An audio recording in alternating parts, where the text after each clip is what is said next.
The crash of Air India Flight 171, for months treated as an inevitable accident, has proven to be far more disturbing than initially imagined.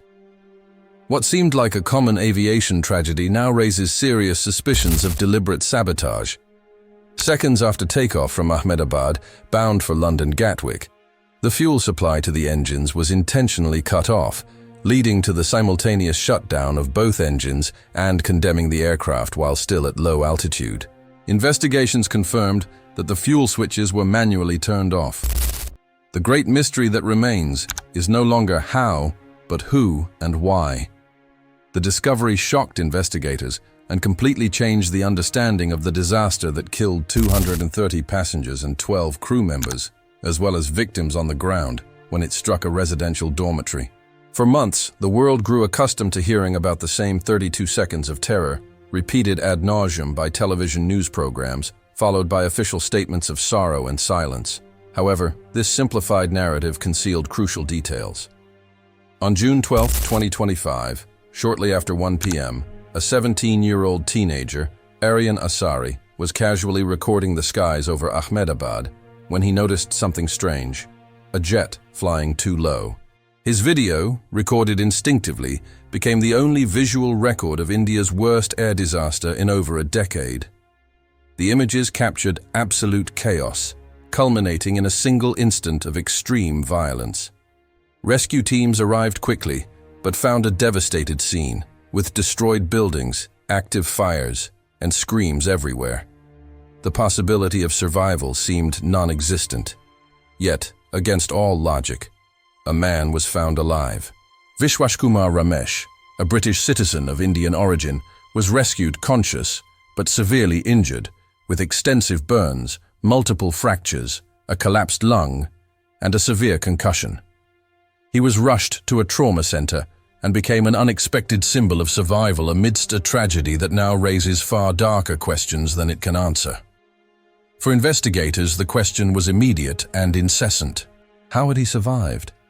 How, in an accident that obliterated the aircraft and took the lives of everyone else on board, did a single man manage to survive? The man who should not have lived. According to the preliminary investigation, the aircraft's fuselage ruptured catastrophically near the root of the left wing, exactly where the emergency exit was located next to seat 11A, the seat assigned to Vishwashkumar Ramesh. This was not a simple door failure, but a violent tear in the aircraft structure. Investigators theorized that the section containing rows 10 and 11 was partially ejected from the main body upon impact, falling into a waterlogged field a few meters away. The soft, damp ground acted as an improvised shock absorber, absorbing much of the lethal deceleration. A grim detail emerged in the official report. The occupant of seat 11B, immediately to Ramesh's left was his brother, Ajay. Ramesh, he did not survive. The forces that severed the fuselage at that precise point were fatal for Ajay, while simultaneously granting Vishwashkumar a brutal and improbable chance to live. For 72 hours, Vishwashkumar remained unable to provide a coherent account, sedated and recovering from severe trauma. When authorities finally spoke to him, his memories were fragmented, marked by shock and confusion. He remembered the sudden loss of engine noise, the plane tilting and then spinning violently. His next memory was of waking up in a damp, smoky field, surrounded by pockets of fire, with no idea how he had escaped the wreckage. His survival was not heroic. Her death was determined by her seat, the cushioning effect of the waterlogged ground, and the tragic loss of her brother beside her. Researchers saw her survival as a crucial piece of information, pinpointing the exact location of the structural failure. As the investigation analyzed the passenger list, last-minute changes and unusual coincidences raised a darker and more disturbing question.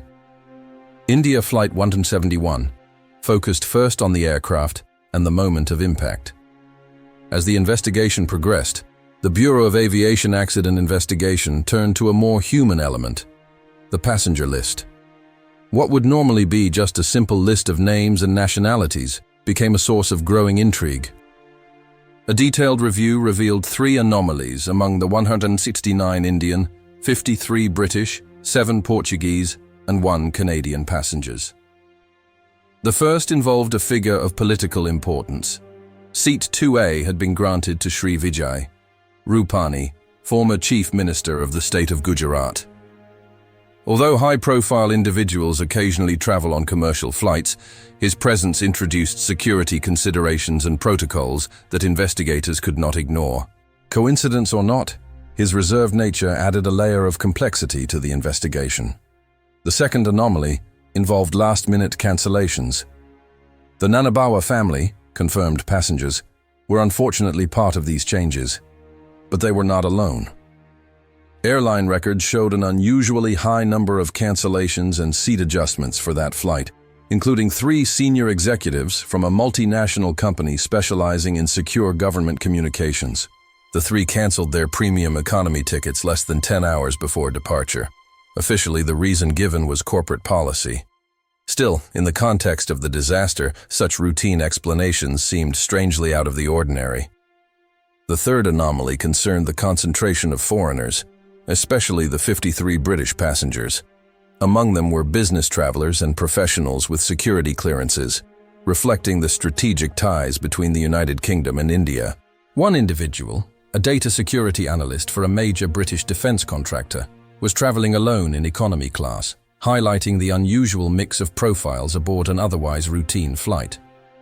These details transformed the passenger list from a simple roll call into a web of questions. Investigators emphasized that there was no evidence linking these anomalies to the accident, but the patterns could not be ignored. The unusual cancellations, high-profile passengers, and concentration of sensitive professionals raised a disturbing possibility. Did someone know that disaster was coming? While these questions hung over the investigation, attention turned to the only witness who recorded the event on video. However, instead of bringing clarity, the authorities' meeting with the teenage cameraman only added another layer of suspicion, deepening the climate of unease surrounding Flight 171. The boy behind the lens. Overnight, Aryan Asari became known worldwide as the boy who filmed the tragedy, but within hours, he faced intense scrutiny. Despite public speculation, official records and statements from his family confirmed that he was never formally arrested. He and his father were invited to the local police station to give a statement as the person who had captured the most complete visual record of the disaster. What began as a voluntary interview quickly turned into a 30-minute experience that blurred the line between witness and suspect. The interrogation was technical, precise, and entirely focused on the video. The agents pressed Aryan about why he was filming at that exact moment, whether someone had instructed him to do so, and whether he had received any prior communication suggesting he was on the roof. They demanded details about his cell phone, the model, storage capacity, and whether any external application had been used to record or transfer files. Most critically, the authorities seized his smartphone, insisting on extracting the original video file to analyze its metadata, the digital fingerprint that records the exact seconds of the recording, the device used, and any potential alterations. For a civilian witness, this level of technical scrutiny was highly unusual, suggesting that investigators were examining not only the images, but the very act of their creation. The impact on Aryan was immediate.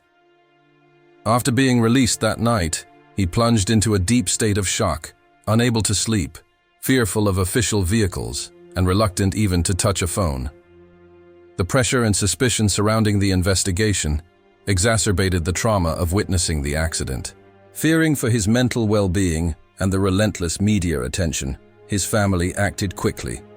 Within 48 hours, Aryan was sent back to his native village, far from Ahmedabad, to protect him and allow for his recovery.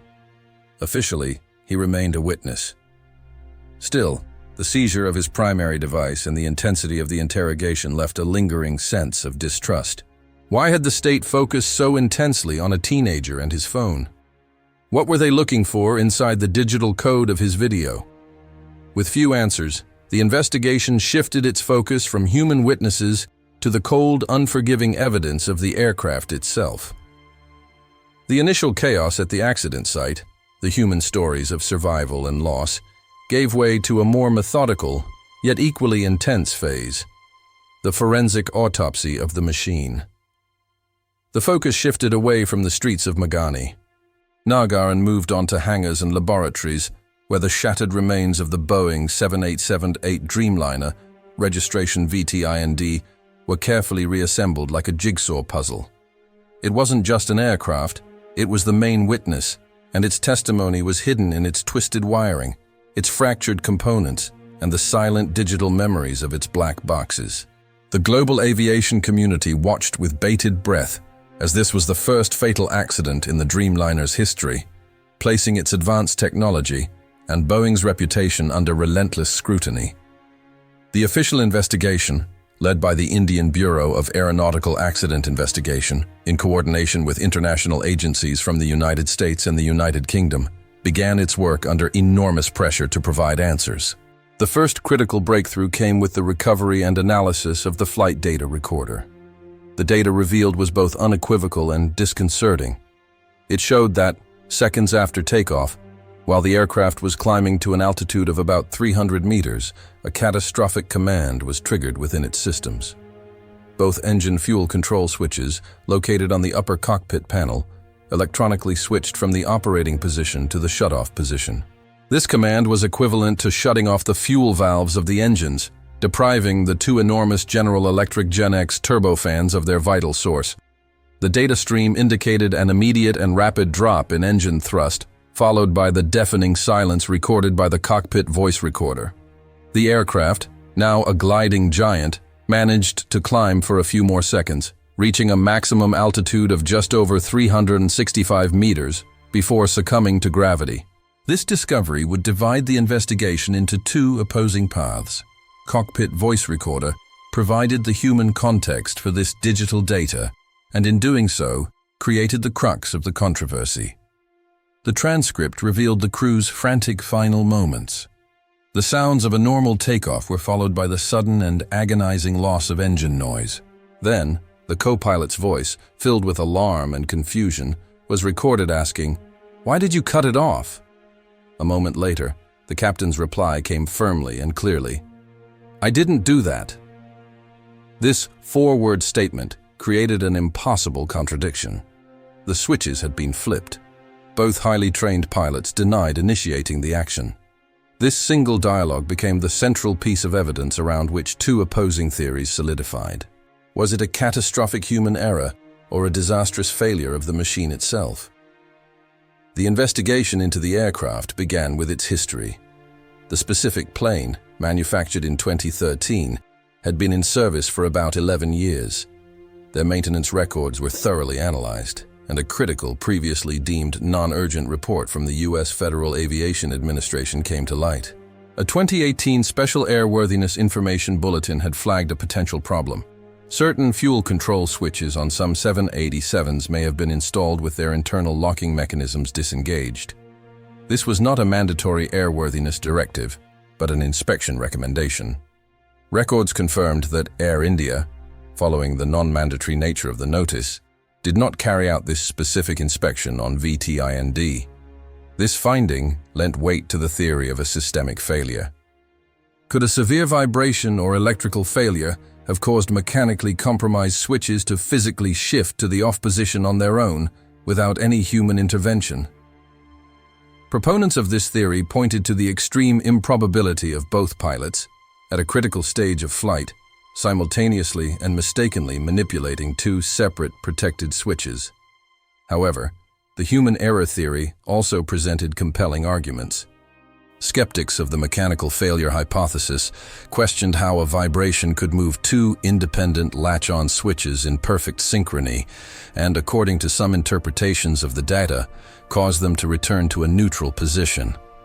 They highlighted the complex and stressful environment of the cockpit, suggesting the possibility of an inadvertent action, immediately regretted, which the human mind, under severe stress, might later deny. The Indian Pilots Association vigorously contested this narrative, issuing statements questioning the integrity of the investigation and accusing the authorities of using the deceased crew as a scapegoat, since they were unable to defend themselves. They demanded to know why the full context of the cockpit conversation had not been released, suggesting that the term "cut" might refer to something other than the fuel switches. The debate did not take place in public, but in closed meeting rooms and in leaked technical reports. The official investigation was now walking a tightrope. The initial narrative, focused on a known failure and a tragic convergence of events, was plausible, but incomplete. The pilot's final enigmatic words suggested they were battling a ghost within the machine, something in the wiring they didn't understand. This line of investigation led experts to look deeper into the aircraft's past, to earlier, seemingly mundane moments that, in retrospect, might have been the first whispers of the approaching catastrophe. The search for the truth took them away from the moment of impact and back in time to the final pre-flight checks and the possibility that the crew was already aware of a problem long before the aircraft left the gate. The official investigation into Air India Flight 171 had reached a critical point. The impasse between a catastrophic systemic failure and an unthinkable human error remained, with evidence and expert opinions divided on opposite sides. However, the answer to this impasse lay not in the wreckage of the present, but in the echoes of the past, hidden in the complete and uncut transcript of the cockpit voice recorder. While the world focused on the final, desperate exchange, investigators analyzed every syllable from the checklist. Pre-flight. It was there, in the routine conversations and technical dialogue of the crew, that they discovered an enigmatic comment that would redefine the entire investigation and suggest that the pilots were aware of a problem long before the aircraft left the gate.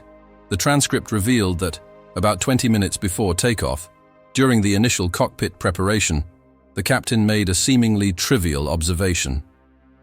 His voice, calm and professional, mentioned a technical detail. He stated that a certain tremor had returned on panel 4, but the co-pilot replied to ignore it, as it had already been recorded. It was a brief, almost banal exchange, the kind that happens daily in cockpits around the world when sophisticated machines exhibit small, inexplicable anomalies. But in light of what followed, those few words took on enormous weight. They were not a declaration of emergency. They were a silent confirmation of a known and recurring problem, a ghost in the machine. The term tremor was not defined in the transcript.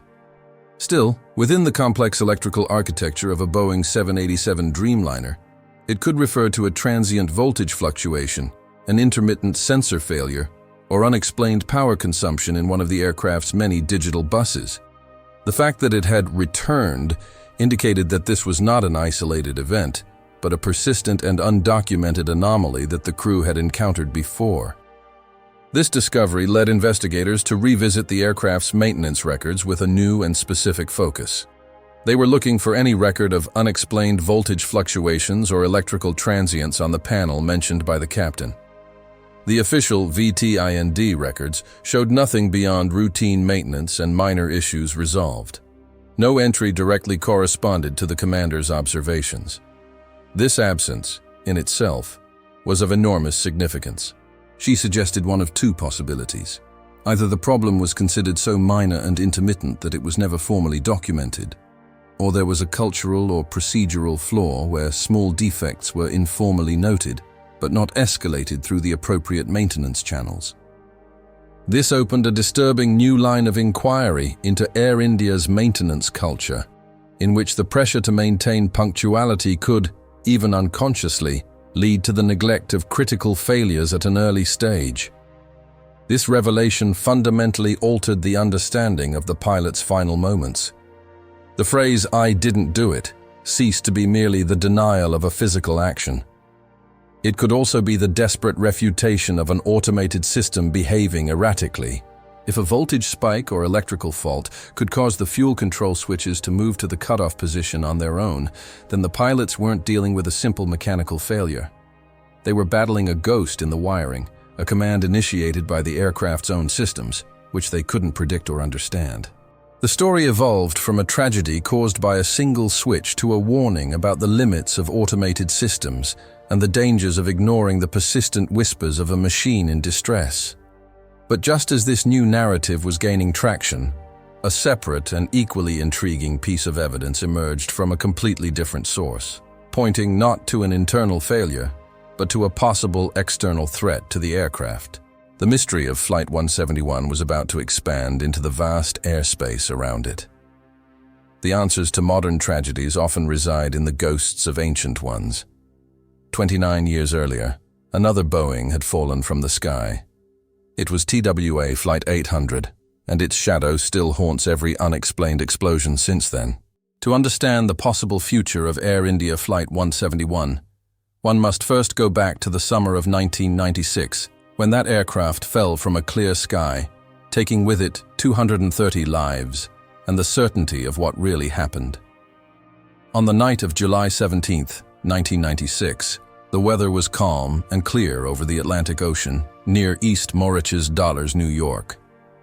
Aboard TWA Flight 800, a Boeing 747 bound for Paris, the atmosphere was calm as the aircraft climbed after leaving John F. Kennedy International Airport.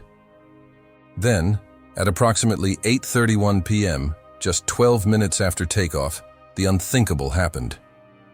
The aircraft, a symbol of American aviation power, suddenly disappeared from air traffic control radar. For the hundreds of witnesses on the beaches and boats below, the event was horrifyingly visible. A sudden flash at twilight, followed by an arcing trail of fire, described by many as a flare or firework, that seemed to rise toward the sky before being engulfed by a much larger, catastrophic explosion. The large jet broke apart in mid-air, scattering debris across the ocean. There was no distress call, no warning. All 230 passengers and crew died instantly, their lives extinguished in a public spectacle that was immediately etched into the national memory. The official investigation, led by the U.S. National Transportation Safety Board, was launched on an unprecedented scale and with determination. It became a 4-year effort, costing approximately $40 million, and was one of the most complex in history. Investigators faced the monumental task of recovering the wreckage from the ocean floor, a meticulous process that involved reassembling the fuselage fragments in a hangar. The official conclusion, presented in the final report of August 2002, attributed the tragedy to a mechanical failure. According to investigators, the probable cause was the explosion of the central wing fuel tank, triggered by a short circuit in the wiring running inside it. The tank, almost empty, was heated by the air conditioning units positioned directly below, on a very hot day, creating a highly volatile mixture of fuel vapors and air. A single spark would have been enough to cause the explosion. This understanding led to important changes in global safety standards, such as the adoption of fuel tank inerting systems, a concrete legacy to prevent something similar from happening again. Despite the technical detail of the report, the official version never managed to silence a powerful and persistent alternative narrative. From the beginning, many contested the mechanical failure hypothesis and maintained that the aircraft had been hit by a missile. This theory did not originate from isolated rumors, but from the consistent testimony of hundreds of people considered reliable. Pilots, police officers, and military personnel reported seeing a luminous trail rising from the ground towards the plane moments before the explosion. The strength of these testimonies was such that it led the FBI to open a parallel criminal investigation, evaluating the possibility of terrorism or a military accident. Although the investigation was closed after 16 months without evidence of a crime, the doubt was already deeply rooted. Over time, critics, including former members of the official investigation team itself, came forward accusing the authorities of ignoring or suppressing relevant evidence. They pointed to anomalies in radar records, residue found on the victim's clothing, and the specific pattern of debris dispersal as signs of an external impact. For these critics, the explanation of a spark in the tank was a convenient solution, intended to avoid a major political and military scandal. It is in this context that the connection to Air India Flight 171 becomes evident. Both tragedies involve modern Boeing aircraft that met catastrophic ends shortly after takeoff, and whose investigations quickly turned into battlegrounds between competing theories. In the case of TWA Flight 800, The debate was between a fuel tank explosion and the missile hypothesis. In Air India, Flight 171, the dispute revolves around human error and a possible systemic electrical failure. In both cases, the official explanations were technically plausible, but complex from a forensic point of view, which fueled resistance from both the public and experts. In both cases, the families of the victims were trapped in a labyrinth of contradictory information, their grief compounded by uncertainty about what truly caused the deaths of their loved ones. The case of TWA Flight 800 showed that not even the most extensive and expensive investigation can dispel the shadow of doubt when alternative theories are emotionally compelling and supported by evidence considered credible. It became a case without a definitive conclusion, not for lack of effort, but because the evidence came to be interpreted in radically different ways. Given this, the inevitable question remains. With fragmented evidence, disagreeing experts, and more questions than answers, will Air India Flight 171 follow the same path and become the next TWA Flight 800? A tragedy marked not by what is known for sure, but by what may never be proven.